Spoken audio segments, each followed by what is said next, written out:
call of a physical disturbance at Echo Avenue and Hedges Avenue. This is near the Tower District, and while people were celebrating Porchfest. There were several victims at the scene who were all females, and they basically stated that an intoxicated male, later identified as 49-year-old Francisco Samaniego, approached them, began an argument for over their support of Palestine. That argument escalated into a physical altercation. It escalated into the grabbing and destroying of a couple of cell phones. There was a lot of profane language used that really focused on their perceived place of birth and who they were supporting. Therefore, this incident was classified as a hate crime. The suspect was found, apprehended, and was identified as the suspect in question. I know there's at least a couple of videos floating around showing the altercation. And this individual was charged with robbery, which is a felony, PC 242, battery on a person, PC 422.6, which is a violation of civil rights, hate crime, and then finally PC 594AS, which is vandalism. As I stated earlier in my statement, the equal protection of all members of our community, regardless of their political affiliation, social status, race, creed, or sexual preference, is a top priority for the Fresno Police Department. The assault, which occurred last Saturday at Porchfest, is being investigated as a hate crime, and we are happy to say that the perpetrator was arrested. The Fresno community does not stand for hate or lawlessness, and we will continue to work with all members of our city to make sure that everyone can express their beliefs without fear of violence. I did communicate this weekend with our council president, Annalisa Perea. That happens to be her district, so she had some concerns. I spoke to her earlier today.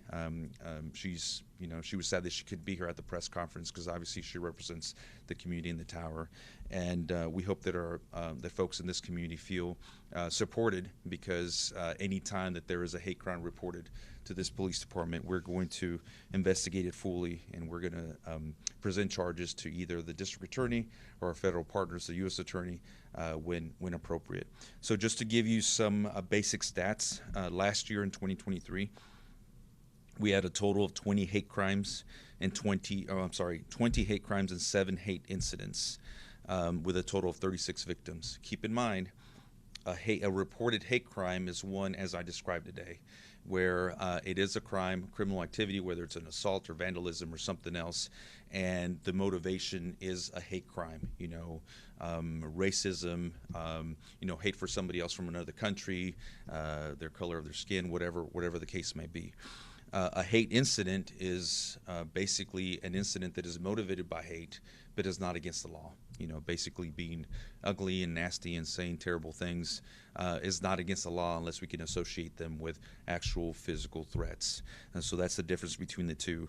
And although they are very hard to prove, in this particular case, we had video evidence. We had several witnesses and victims to the crime who cooperated with police for us to be able to make the arrests.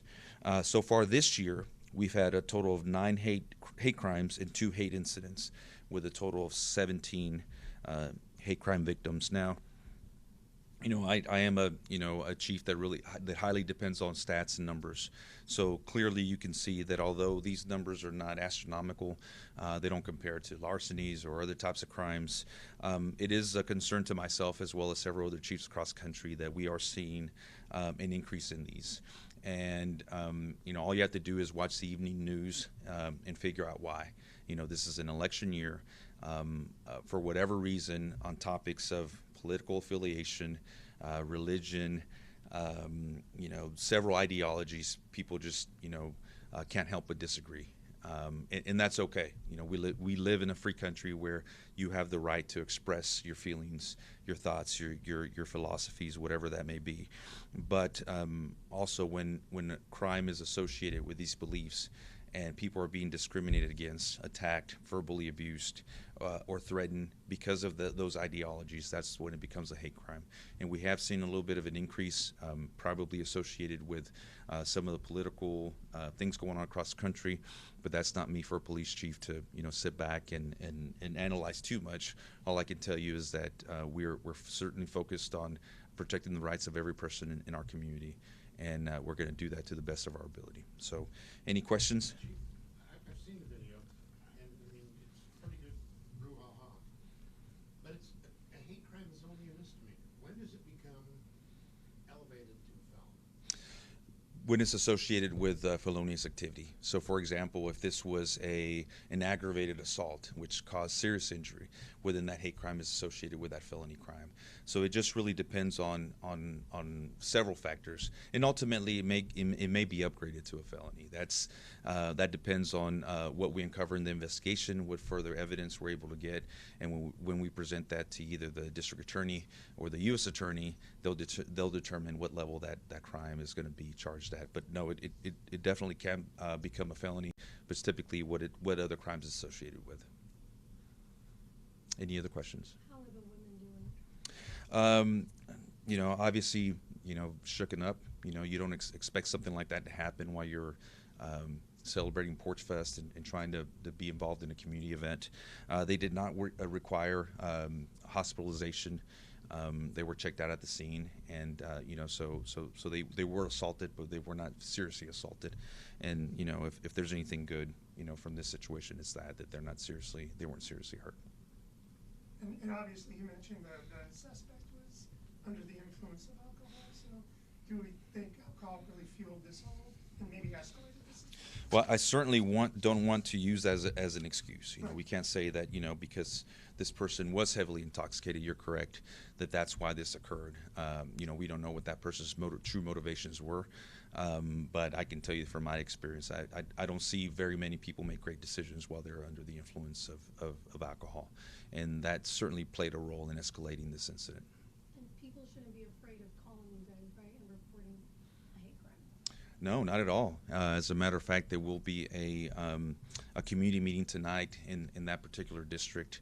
We're going to have two of the district captains attend, along with the council president. We can't go into any more details than what I've stated today because this is still an open investigation. It's only 48 hours old, and we have to do our due diligence as far as gathering all the evidence, and we don't want to taint the case. But I'm coming forward because there is a lot of interest from the public, from the community, from the media, and it's up to us to calm any fears. Again, going back to the stats, very rare. Statistically speaking, they don't happen all the time, but when they do, they are serious incidents, and we're going to investigate them fully. Chief, if somebody is making antagonizing remarks, hate incidents, would you recommend somebody to call police on something like that? Well, I mean, if to clarify, and that's a difficult question. If people called us, call 911 anytime somebody was ugly, nasty to them on social media, well then, we 24/7 we would just be taking those types of calls. I mean, maybe in person, like a personal interaction. Quite possibly. It's really when it escalates into the source of those comments being made because of someone's race, gender, creed, sexual preference, country of origin. Those things, if they're fueled by that, and you can tell if you feel fear, if you fear that you are being isolated because of that, or attacked because of one of those reasons, then no, we do want to know that information.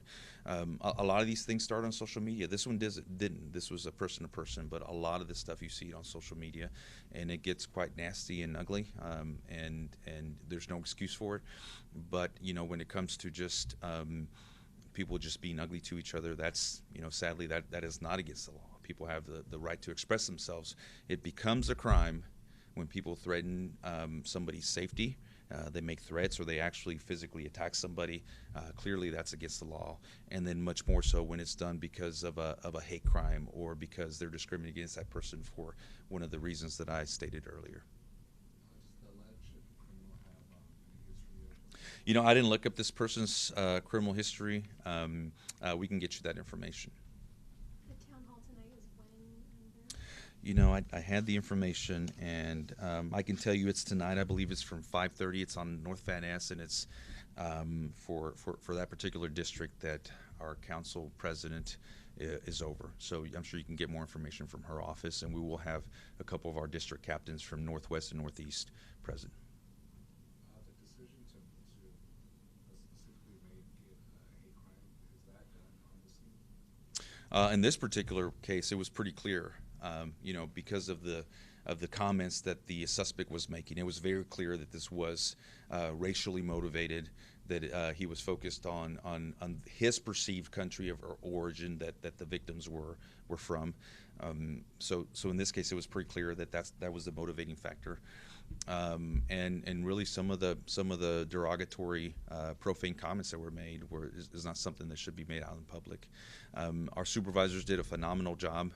This was the Central Policing District. They responded quickly. They managed to find the suspect who had walked away from the crime scene and get him identified and make the arrest.